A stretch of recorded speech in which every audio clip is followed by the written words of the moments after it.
everyone!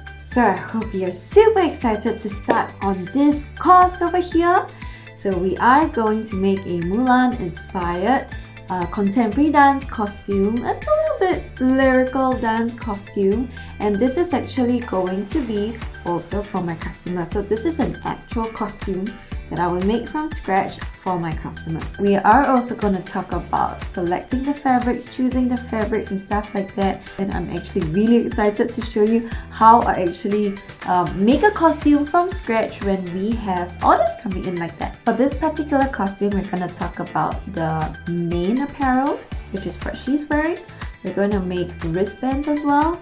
We're going to make leg garters as well, or leg pieces, as some people call it. So there are many different elements to it. So if you're interested to see how it goes from the beginning all the way to the end, make sure that you really follow through this course.